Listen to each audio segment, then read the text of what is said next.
Hi everyone, very good evening. This side Shishir, welcome to my YouTube channel Shishir ki Pathshala. जैसा कि आप सभी को पता है, जो भी स्टूडेंट DSSB की जीएस की प्रिपरेशन कर रहे हैं, चाहे BPSC TRE 3 और 4 जीएस की प्रिपरेशन कर रहे हो, चाहे WPRT की या किसी भी एग्ज़ाम की जीएस की जो प्रिपरेशन कर रहे हैं, हम लोगों ने जीएस की क्लासेस स्टार्ट की है।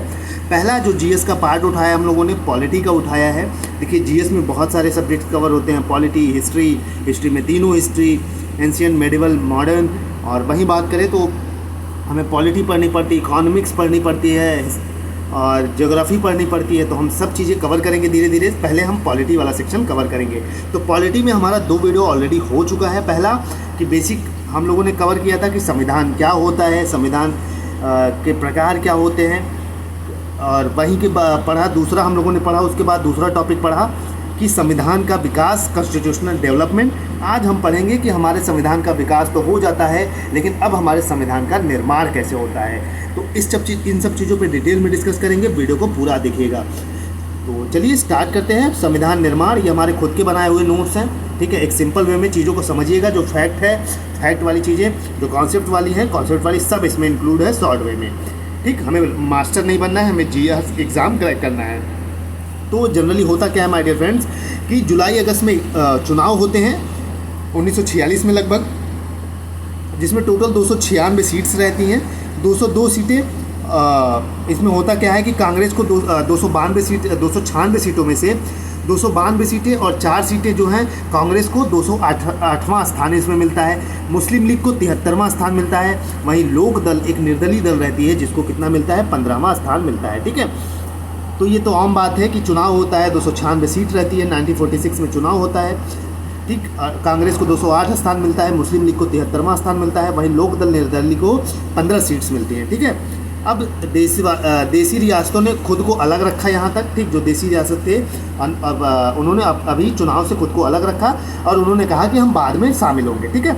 अब आता है धीरे धीरे हमारा 9 दिसंबर 1946 का समय आ जाता है। कुछ संविधान सभा की पहली बैठक, जिसके जो अस्थायी अध्यक्ष थे डॉक्टर सच्चिदानंद सिंह को अस्थायी अध्यक्ष बनाया गया तथा SC मुखर्जी उपाध्यक्ष बने। यहीं से क्वेश्चन BPSC TRE 3 पॉइंट में पूछा जाता है कि हमारे जो पॉलिटी SST का सेक्शन था कि हमारे संविधान के सभा की पहली अस्थायी अध्यक्ष या अंतरिम अध्यक्ष कौन थे, तो हमारा आंसर था डॉक्टर सच्चिदानंद सिन्हा। यहाँ लाइन हूबहू सारी चीज़ें बहुत मैटर करती हैं।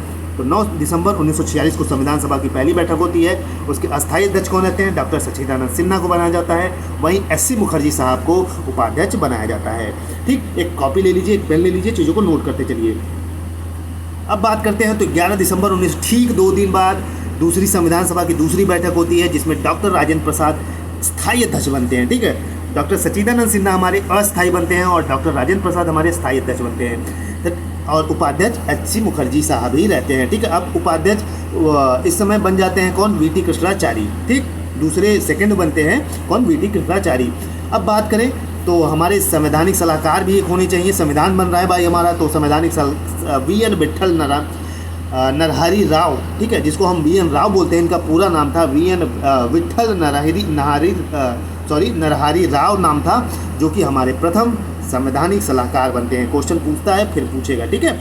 अब 30 दिसंबर 1946 को क्या होता है कि जवाहरलाल नेहरू उद्देश्य प्रस्ताव पेश करते हैं, जिसे 22 जनवरी 1947 को स्वीकार कर लिया जाता है। अब धीरे धीरे हमारी बात आती है उनकी, जवाहरलाल नेहरू साहब उद्देश्य प्रस्ताव लाते हैं, ठीक है, जिसको पेश करते हैं। और होता क्या है कि 22 जनवरी 1947 को स्वीकार कर लिया जाता है। तो अगर आपसे क्वेश्चन पूछे कि उद्देश्य प्रस्ताव किसके द्वारा लाया गया था, तो जवाहरलाल नेहरू के द्वारा। कब लाया गया था, 30 दिसंबर 1946 को, ठीक है। कब एक्सेप्ट किया गया, 22 जनवरी 1947 को। यहाँ फैक्ट ही फैक्ट है, क्वेश्चन ही क्वेश्चन है, हर लाइन में क्वेश्चन छिपा हुआ है।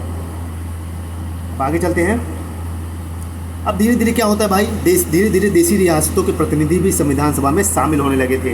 तो देसी रियासतें जो थी धीरे धीरे वो अपने आप को जो पहला चुनाव होता है उसमें अलग रखती है, लेकिन अब धीरे धीरे उनको भी लगता है कि नहीं भाई, हमको भी शामिल होना चाहिए। मुस्लिम लीग के सदस्य संविधान सभा से अलग हो जाते हैं। अब बारी आती है कि भैया जो मुस्लिम लीग के सदस्य रहते हैं, ये अपने आप को संविधान सभा से अलग कर लेते हैं। पहले कितने थे सदस्य, 389 थे। अब सदस्य हो गए 299। ब्रिटिश क्षेत्र से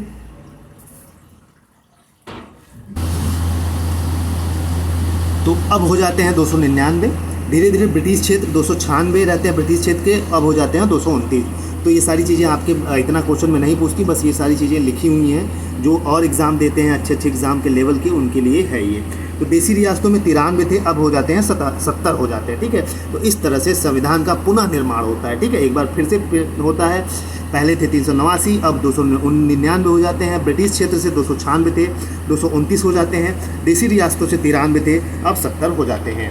तो यहाँ तक समझ में आया। अब आगे चलते हैं। तो इस तरह से हमारे संविधान का पुनः निर्माण होता है। अब आते हैं यहाँ से जहाँ से क्वेश्चन पूछे जाते हैं और हर बार पूछे जाएंगे। संविधान सभा की समितियाँ, तो पहला है संघ शक्ति समिति, ठीक है, जिसके अध्यक्ष रहते हैं। संघ शक्ति समिति की बात करें तो जिसके अध्यक्ष रहते हैं, कौन रहते हैं? जिसके अध्यक्ष रहते हैं जवाहरलाल नेहरू साहब, ठीक। वहीं बात करें तो संघीय संविधान समिति, ये भी क्वेश्चन बीपीएससी टीआरई में पूछा गया है, तो जवाहरलाल नेहरू साहब ही रहते हैं, ठीक है। संघीय संविधान समिति के अध्यक्ष कौन रहते हैं? जवाहरलाल नेहरू। राज्यों से समझौता करने वाली समिति के अध्यक्ष कौन रहते हैं? तो राज्यों से समझौता करने वाली समिति के जवाहरलाल नेहरू। वहीं बात करें चौथा है प्रांतीय संविधान समिति के, तो सरदार वल्लभ भाई पटेल। जहां प्रांत आए वहां समझ लीजिएगा सरदार वल्लभ भाई पटेल। मूल अधिकार अल्पसंख्यक जनजाति मामलों से लेके तो इनके थे सरदार वल्लभ भाई पटेल, ठीक है। तो प्रांतीय सरदार वल्लभ भाई पटेल, मूल अधिकार अल्पसंख्यक वाली जहां जनजाति के बाद मामले आए तो सरदार वल्लभ भाई पटेल, ठीक। इसके अंतर्गत 5 उप समितियाँ भी थी, ठीक, मूल अधिकार अल्पसंख्यक को लेके। तो मौलिक अधिकार उप समिति जेवी कृपलानी साहब थे, अल्पसंख्यक उप समिति एससी मुखर्जी साहब थे। वहीं अंतर पूर्व सीमांत जनजाति समिति जो असम को छोड़कर गोपीनाथ बारडोल लोई थे। तो ये जो अलग अलग एग्जाम देते हैं हायर लेवल के, उनके लिए इंपॉर्टेंट है, ठीक है। अब आगे चलते हैं। छोड़े गए व आंशिक रूप से छोड़े गए क्षेत्र जो थे उसकी उप समिति के अध्यक्ष कौन थे? एवी ठक्कर साहब थे। उत्तर पश्चिम फ्रंटियर जनजाति मामले जो कि उप समिति थी, इन्हें बुलाया नहीं गया, जो पाकिस्तानी क्षेत्र में चले जाते हैं, ठीक है। अब प्रक्रिया नियम समिति के अध्यक्ष की बात करें तो डॉक्टर राजेंद्र प्रसाद रहते हैं। संचालन समिति इंपॉर्टेंट है, डॉक्टर राजेंद्र प्रसाद रहते हैं इसके अध्यक्ष। और प्रारूप समिति जो कि बीपीएससी टीआरई में क्वेश्चन पूछा गया तो डॉक्टर भीमराव अम्बेडकर। मैं कह रहा हूँ क्वेश्चन आपको यहीं से मिलेगा जीएस का, ठीक है, बहुत इंपॉर्टेंट है। और इस चीज़ों को अच्छे से बस देखते चलिए और नोट्स अपने अकॉर्डिंग बनाते चलिए बस, ठीक है। अब संविधान सभा की कुछ छोटी समितियां थी भैया, आइए छोटी समितियां कौन कौन सी थी एक नज़र डाल लेते हैं। वित्त एवं कर्मचारी समिति थी, तो इसके अध्यक्ष थे डॉक्टर राजेंद्र प्रसाद। कार्य संचालन समिति के.एम. मुंशी साहब, कार्य मतलब के.एम. मुंशी। राष्ट्रध्वजी समिति तदर्थ समिति थे, डॉक्टर राजेंद्र प्रसाद इसके अध्यक्ष हो जाते हैं, ठीक। वहीं मुख्य आयुक्त के लिए प्रांतों के लिए वी पट्टाभी सीतारमैया हो जाते हैं। सदन समिति के भी वही रहते हैं, वी पट्टाभी सीतारमैया। स्पेलिंग पे बच जाइएगा, ठीक है, वो सारी चीज़ें अपने अकॉर्डिंग लिखी गई हैं, तो आप समझिए, मैं सीधा सही पढ़ रहा हूँ तो जो पढ़ रहा हूँ वो समझिए। सदन समिति वही वी पट्टाभी सीतारमैया। वहीं बात करें तो प्रत्यात्मक पत्र समिति के अध्यक्ष कौन रहते हैं? तो अल्लादी कृष्ण स्वामी अय्यर।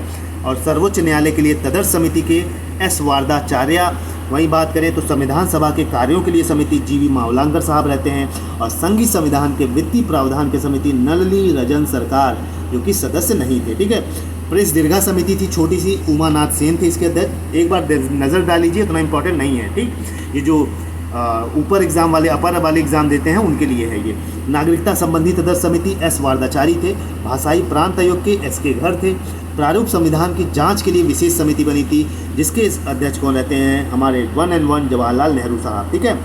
अब चलते हैं, प्रारूप समिति से खूब क्वेश्चन पूछे जाते हैं, इसीलिए मैंने प्रारूप समिति को अलग से लिखा है चीज़ें, ठीक है। प्रारूप समिति आपके लिए अलग से चीज़ों को लिखा गया है। तो प्रारूप समिति, आइए प्रारूप समिति को देखते हैं। तो इसमें क्या रहता है कि 29 अगस्त 1947 को प्रारूप समिति का गठन होता है। कब? इंपॉर्टेंट है, 29 अगस्त 1947 को प्रारूप समिति का गठन होता है। इसके अध्यक्ष कौन रहते हैं? डॉक्टर अम्बेडकर साहब रहते हैं, ठीक। तो डॉक्टर भीमराव अम्बेडकर साहब जो रहते हैं पहले पूर्वी बंगाल से चुने जाते हैं, फिर जब पाकिस्तान में चला गया तो बम्बई से चुने गए, ठीक है। तो ये थी, तो याद रखिएगा हमारे प्रारूप समिति का गठन कब होता है? तो 29 अगस्त 1947 को। इसके अध्यक्ष कौन रहते हैं? डॉक्टर भीमराव अम्बेडकर साहब रहते हैं। तो पहले ये कहाँ से चुने जाते हैं? पूर्वी बंगाल से चुने जाते हैं, लेकिन जब पूर्वी बंगाल पाकिस्तान में चला जाता है तो मुंबई से चुने जाते हैं। अब सदस्य कौन कौन रहते हैं प्रारूप समिति के? ये क्वेश्चन पूछता है, ठीक है। तो सदस्यों को देख लीजिए भैया, सदस्यों का शकल देख लीजिए। तो एन गोपाला स्वामी अय्यंकर साहब रहते हैं, ठीक। एन गोपाला स्वामी, अल्लादी कृष्णा स्वामी अय्यर, डॉक्टर के एम मुंशी, सैयद मोहम्मद हिदायतुल्लाह थे, ठीक, शापुल्ला लिखा है, हिदायतुल्लाह थे। एन माधव राव थे बीएल के स्थान पर, जो कि इस्तीफा दे देते हैं, और टीटी कृष्णाचारी थे, ठीक है, बीपी खेतान की जगह पे।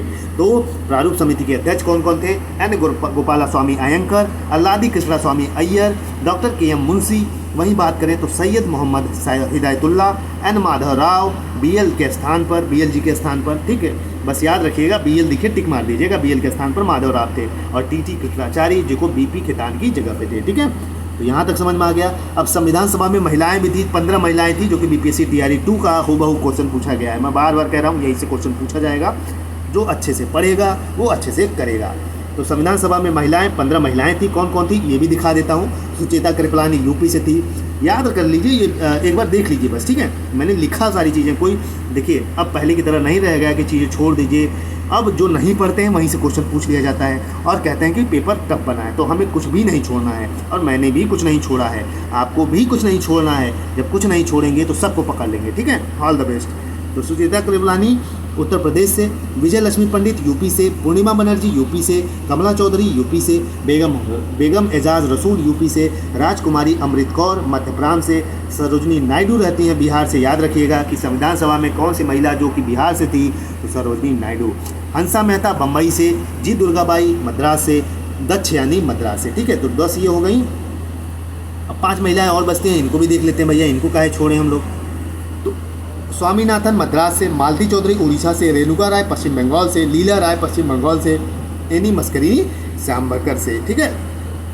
अब आता है धीरे धीरे अक्टूबर 1947 का समय आता है।